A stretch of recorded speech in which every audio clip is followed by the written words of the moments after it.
माननीय अध्यक्ष जी, सबसे पहले पहलगांव में जो नृशंस हत्या की गई निर्दोष नागरिकों की, धर्म पूछकर उनको मारा गया, इनके परिवार के सामने मारा गया और बड़ी बर्बरता के साथ ये हत्याएं की गई, इसकी मैं घोर निंदा करता हूं। और जो मारे गए हैं इनके परिजनों के साथ अत्यंत हृदय की गहराइयों से मैं संवेदना भी व्यक्त करना चाहता हूं। ऑपरेशन सिंदूर के जवाब में पाकिस्तान के हमारे नागरिक ठिकानों पर गोलीबारी की, इसमें भी कुछ नागरिक हताहत हुए, गुरुद्वारा भी टूटा, मंदिर भी टूटा।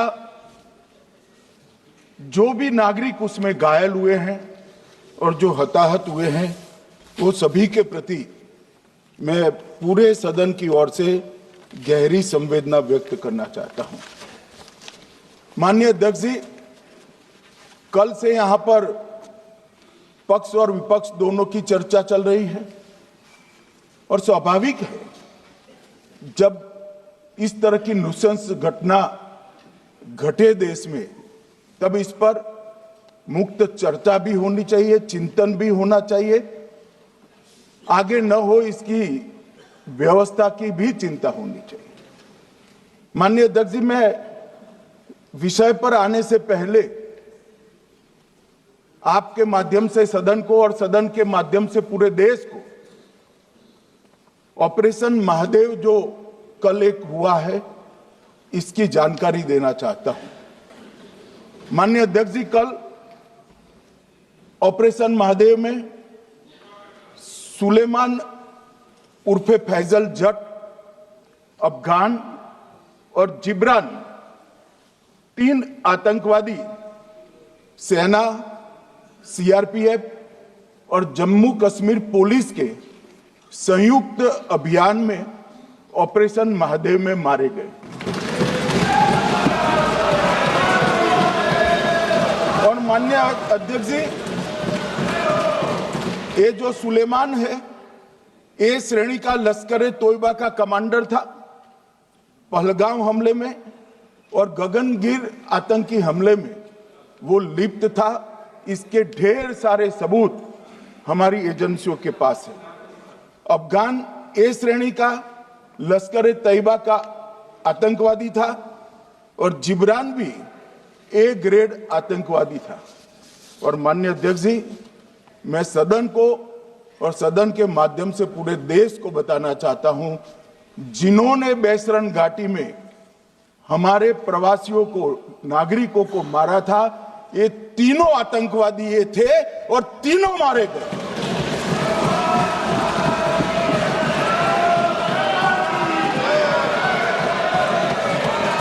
और मान्यवर, मैं आज इस सदन के माध्यम से सेना के पैरा 4, सीआरपीएफ के सारे जवान जो अभियान में शामिल थे और जम्मू कश्मीर पुलिस के जो जवान थे, वो सभी को सदन और पूरे देश की ओर से बहुत बहुत साधुवाद देना चाहता हूं। माननीय अध्यक्ष जी, मैं इस ऑपरेशन महादेव के बारे में थोड़ा डिटेल में बताना चाहूंगा। ऑपरेशन महादेव की शुरुआत 22 मई 2025 को, एक प्रकार से तो जिस दिन हत्या हुई थी उसी दिन रात को 22 मई 2025 को हुई। जिस दिन हत्या हुई थी उसी दिन रात को एक सुरक्षा मीटिंग की गई थी जम्मू कश्मीर में। ये पूछ रहे थे, कोई गए नहीं, सिर्फ राहुल गांधी गए। अब आपकी आंख कौन से चश्मे से देख रही है मुझे मालूम नहीं। माननीय अध्यक्ष जी, 1 बजे हमला हुआ, मैं 5:30 बजे श्रीनगर में उतर चुका था। माननीय अध्यक्ष जी, अरे सुनो सुनो, मैं बताता हूँ ना 22 में, सुनो ना प्लीज। धैर्य रखकर सुनो, हमने आपको नहीं टोका है, सुनना पड़ेगा भाई, ऐसे नहीं चलेगा। माननीय अध्यक्ष जी, नहीं, पर बैठे बैठे मत बोलिए आप भी। माननीय अध्यक्ष जी, माननीय अध्यक्ष जी, 23 अप्रैल को बैठे टिप्पणी मत करिए।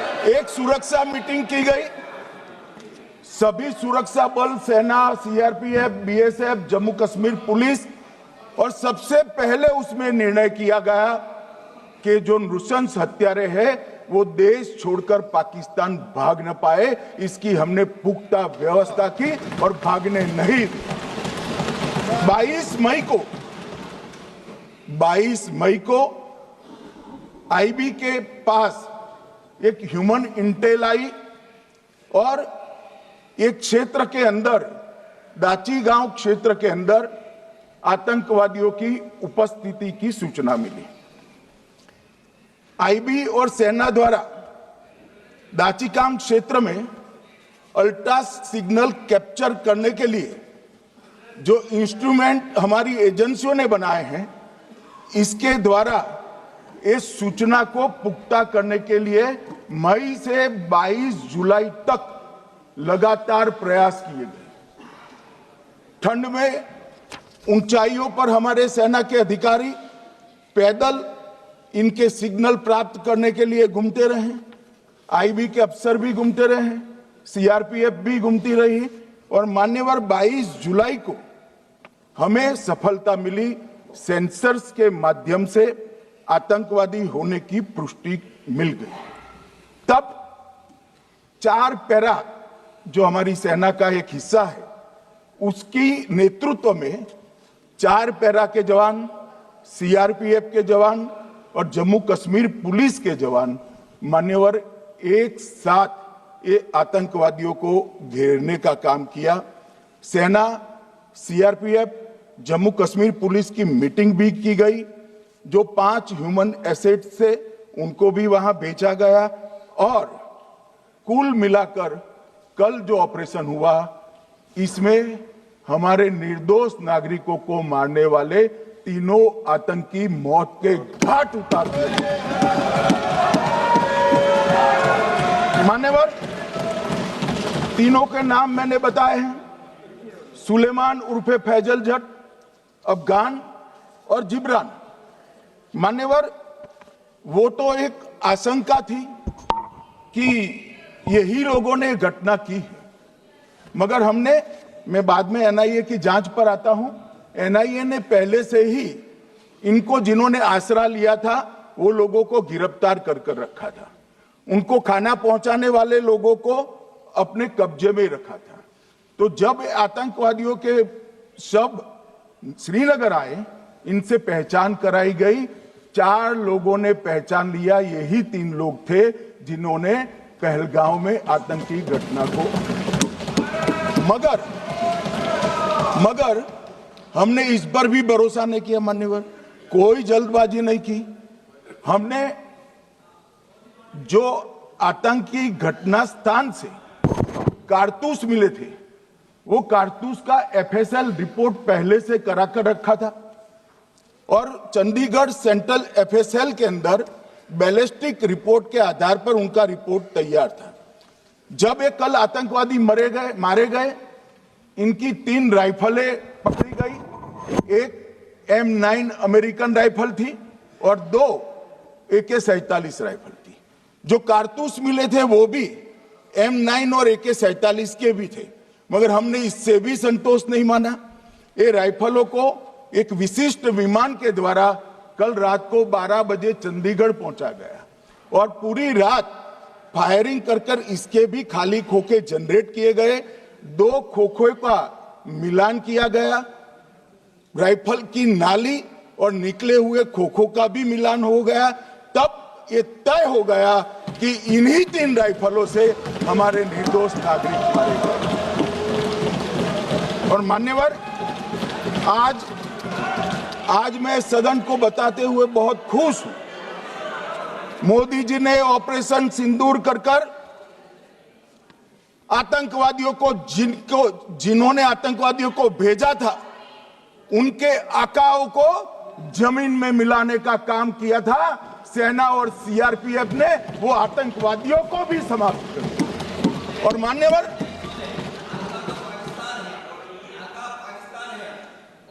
कौन पाकिस्तान से आपकी बात होती है क्या? अरे बैठ जाओ बैठ जाओ बैठ जाओ भाई।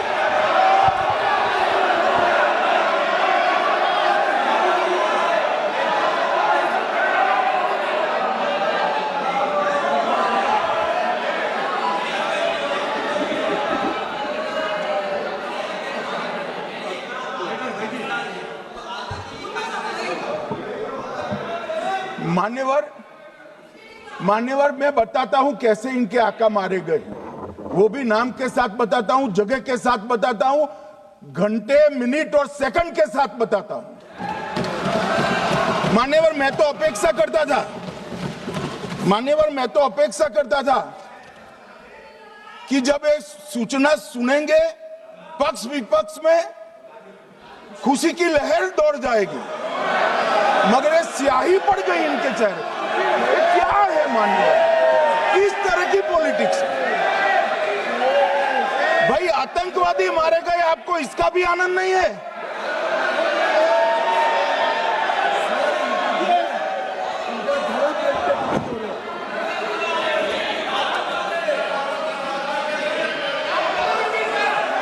अखिलेश जी बैठ जाइए, मेरा पूरा जवाब सुनिए, आपका सब जवाब आ जाएगा। भाई आप आतंकवादियों का धर्म देखकर दुखी मत होइए।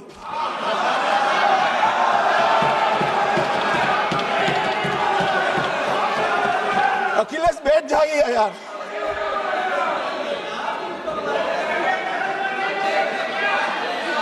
अखिलेश जी बैठ जाइए। मान्यवर किसी को संशय रखने की जरूरत नहीं है, बैलिस्टिक रिपोर्ट मेरे पास है, मेरे हाथ में है, और 6 वैज्ञानिकों ने इसको क्रॉस चेक किया है। सुबह 4:46 पर फोन पर मुझे 6 ने वीडियो फोन पर कहा है कि 100% वही गोलियां हैं जो वहां चलाई। मान्यवर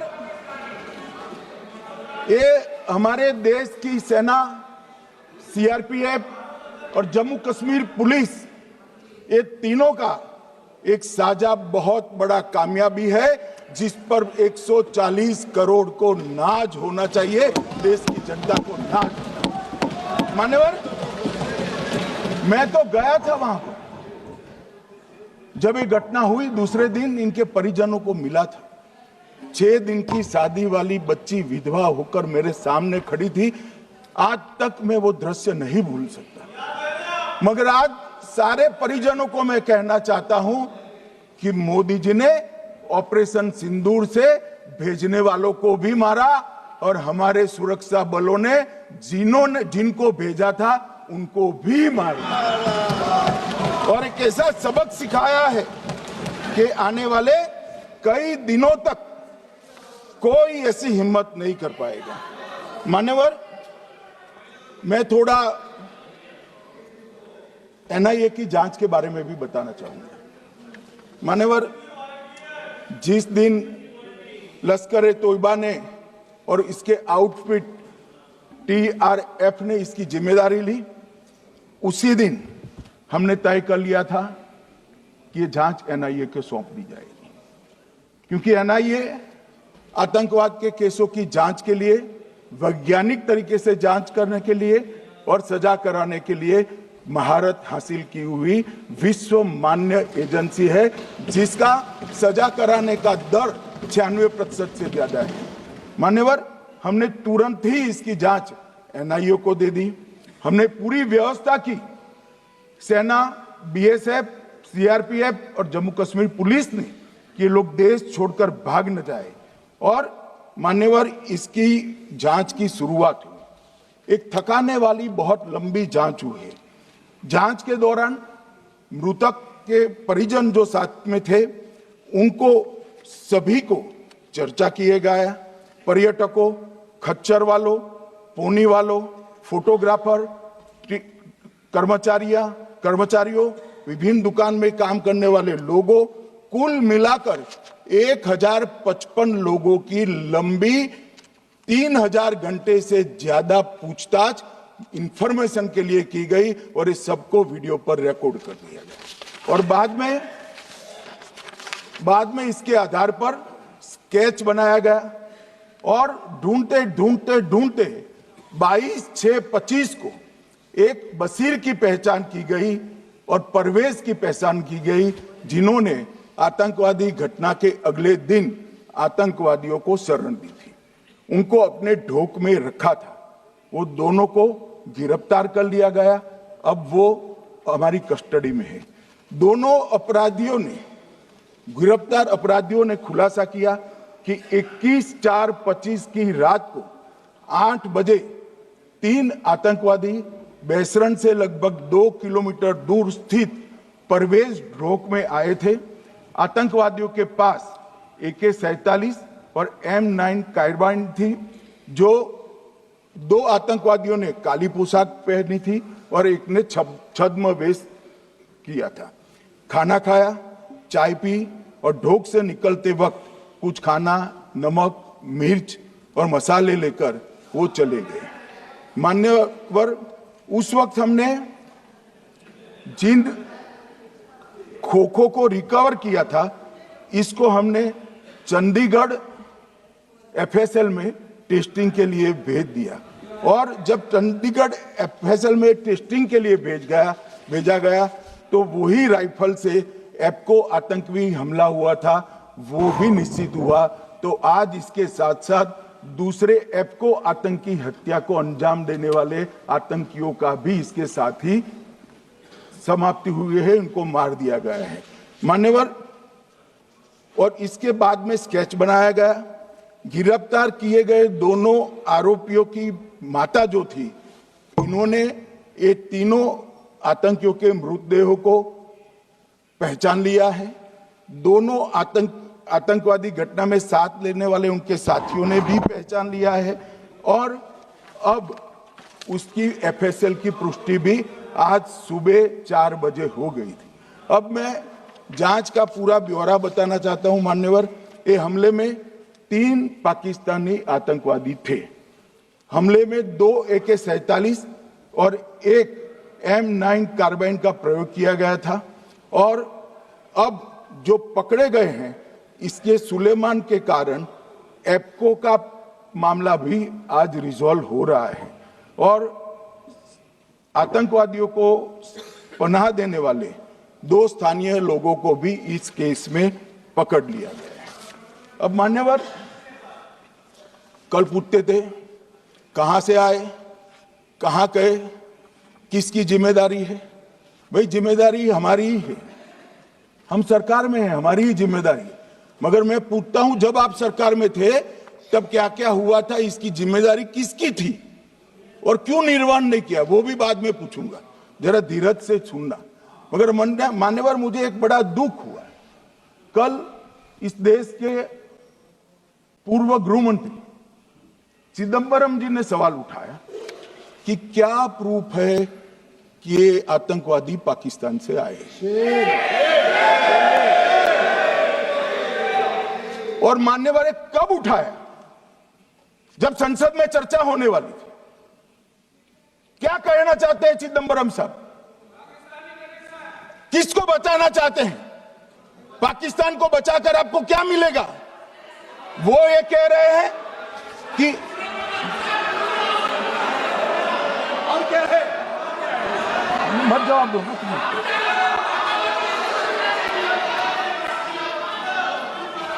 मान्यवर, हमारे पास, मैं आज चिदंबरम साहब को कहना चाहता हूं, मैं आज चिदंबरम साहब को आपके माध्यम से कहना चाहता हूं, हमारे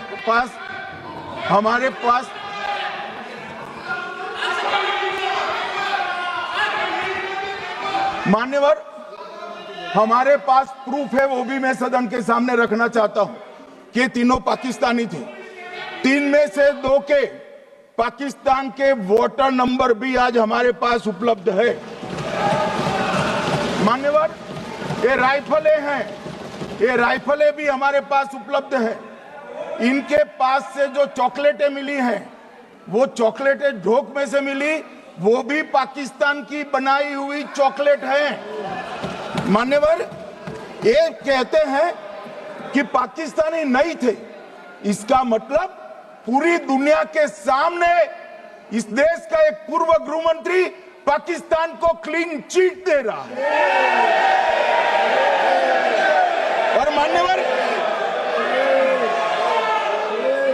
और मान्यवर वो पाकिस्तानी आतंकवादी नहीं थे, ऐसा बोलकर श्री चिदंबरम अगर पाकिस्तानी आतंकवादी नहीं थे तो पाकिस्तान पर हमला क्यों किया, वो भी सवाल खड़ा कर रहे हैं। मान्यवर, आज पूरी दुनिया ने हमारे संसद सदस्य गए थे, स्वीकारा था कि हमला पाकिस्तान ने किया है। और इस देश का गृह मंत्री जो कांग्रेस पार्टी से आता है, वो कहता है कि क्या सबूत है। अरे मुझसे मांगते, मैं दे देता। टीवी से मांगते हैं, पूरी दुनिया के सामने उजागर करते हैं, शख्स सुबह खड़ा करते हैं। पाकिस्तान को बचाने का इनका ये षड्यंत्र आज 130 करोड़ लोग जान रहे हैं। बच नहीं पाओगे आप लोग, बच नहीं पाओगे। मान्यवर,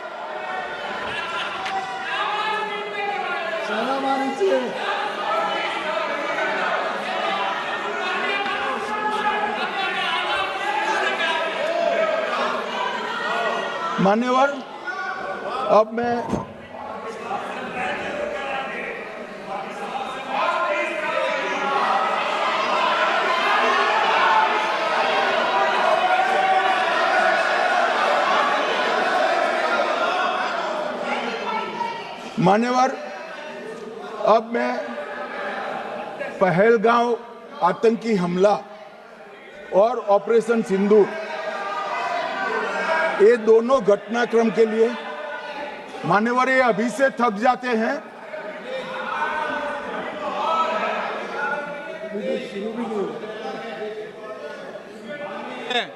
प्लीज बैठिए।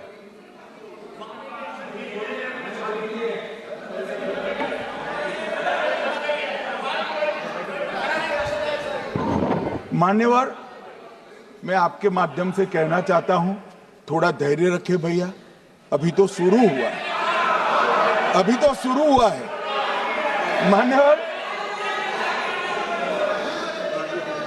मैं पहलगांव आतंकी हमला और ऑपरेशन सिंदूर के बारे में पूरा घटनाक्रम बताना चाहता हूं। कल ढेर सारे सवाल उठाए। वैसे तो मुझे लगता था कि कल रक्षा मंत्री जी के भाषण के बाद शायद कांग्रेस पार्टी सपोर्ट में भाषण देना शुरू करेगी और अगर थोड़ी बहुत जनता की इच्छा की परख होती तो वो ही करते, मगर नहीं करा। क्योंकि रक्षा मंत्री जी ने बहुत बारीकी से ऑपरेशन सिंदूर की सफलता, इसकी जरूरियात, इसकी प्रासंगिकता और इसके परिणाम, इसके बारे में बहुत अच्छे तरीके से सदन के माध्यम से पूरी देश की जनता के सामने रखा जाता। मगर फिर भी उन्होंने बहुत सारे सवाल किए। अब सवाल किए हैं तो मुझे जवाब देना भी पड़ेगा, उनको सुनना भी पड़ेगा। मान्यवर, मैं पूरा घटनाक्रम बताना चाहता हूं। मान्यवर, 22 अप्रैल को पहलगांव में आतंकवादी हमला हुआ। इसमें 26 लोग मारे गए, 25 भारतीय और 1 नेपाली नागरिक। हमने उसी वक्त मैं श्रीनगर जाने के लिए निकल गया। रात को ही सुरक्षा बलों की मीटिंग कर ये भाग न पाए इसकी व्यवस्था की। माननीय मोदी जी ने 23 और 30 अप्रैल को सीसीएस की मीटिंग चेयर की। ये कह रहे हैं, मैं आज बताना चाहता हूं कि सीसीएस की 23 अप्रैल की मीटिंग में क्या हुआ। सबसे पहला कांग्रेस पार्टी का ब्लंडर था सिंधु जल संधि, इसको स्थगित करने का काम नरेंद्र मोदी जी ने। हमने अटारी के माध्यम से एकीकृत जांच चौकी जो चलती थी उसको बंद कर दिया। पाकिस्तानी नागरिकों के सार्क वीजा को सस्पेंड कर सभी को वापस पाकिस्तान भेजने का काम किया। पाकिस्तान स्थित उच्चायोग ने रक्षा, सैन्य, नौसेना के सलाहकारों को अवांछनीय व्यक्ति घोषित किया, संख्या को 55 से घटाकर 30 किया और सीसीएस ने ये संकल्प लिया कि जहां पर भी ये आतंकवादी छुपे हैं उनको और उनकी ट्रेनिंग करने वाले अड्डों को सेना, पुलिस, सीआरपीएफ, बीएसएफ उचित जवाब देगी। मान्यवर, जिस तारीख को ये हुआ उसी दिन ये निर्णय हो चुका। मान्यवर, इसके बाद में कल गोगाई जी कहते थे मोदी जी 24 को पहलगाम जाने की जगह बिहार गए। सुनो यार, मान्यवर, मोदी जी जब ये पहलगाम घटना हुई यहां नहीं थे, विदेश में थे। आने के बाद तुरंत सीसीएस बैठक की और मोदी जी जिस दिन बिहार गए उस दिन पहलगाम में कुछ नहीं, कोई नहीं था, सिर्फ राहुल गांधी थे। सारे लोग चले गए थे, सारे लोग वहां से अपने अपने ठिकाने पर चले गए थे। मगर इन्होंने एक बात कही, उस पर मेरी आपत्ति है मान्यवर। उन्होंने कहा 24 अप्रैल को चुनावी भाषण किया। मान्यवर, देश का नेतृत्व करने वाले देश के प्रधानमंत्री की फर्ज होती है कि देश की संप्रभुता पर, देश के नागरिकों पर अगर ऐसा जघन्य हमला होता है तो जनता की भावनाओं के अनुरूप जवाब देना चाहिए। मान्यवर, मैं आज आपकी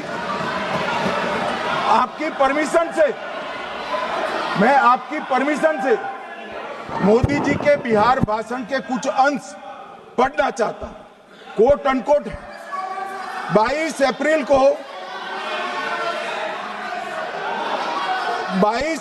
को पहलगाम का यह हमला केवल निहत्थे पर्यटकों पर नहीं बल्कि पूरे भारत की आत्मा पर एक दुस्साहसपूर्ण प्रहार है। आतंकवाद के प्रति दृढ़ और कड़ा रुख, आतंकियों और इसके हमले की साजिश रखने वालों की कल्पना से भी बढ़कर उनको सजा दी जाए। मान्यवर, महत्वपूर्ण है आतंकियों और इसकी साजिश रचने वाले दोनों को। आतंकियों की बची खुची जमीन भी मिट्टी में मिलाने का समय आ गया है।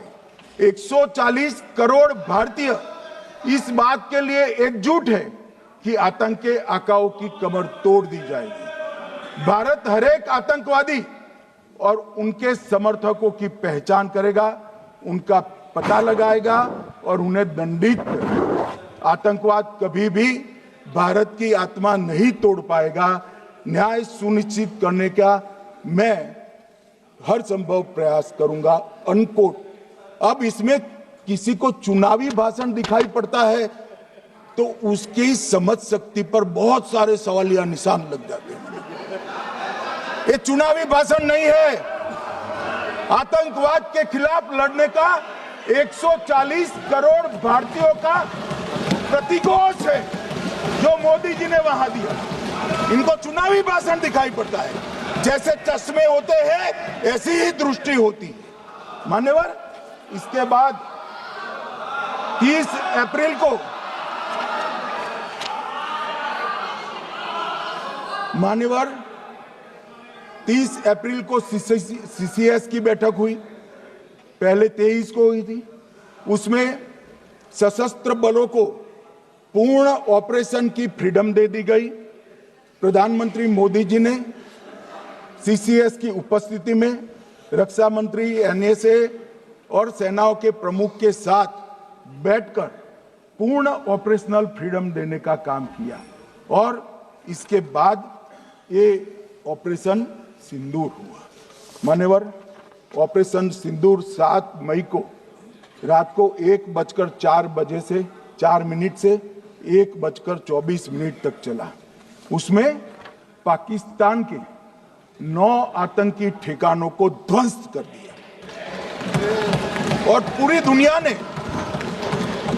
दुनिया ने इसके दृश्य देखे। साहब, इससे बड़ा संयमित हमला नहीं हो सकता। आजकल दुनिया में युद्ध चल रहे हैं, हम देख रहे हैं, बच्चे मर रहे हैं, महिलाएं मर रही, निर्दोष मर रहे। हमने 9 आतंकी अड्डों को समाप्त किया, परंतु एक भी सिविलियन नहीं मारा गया, केवल और केवल आतंकी मारे गए।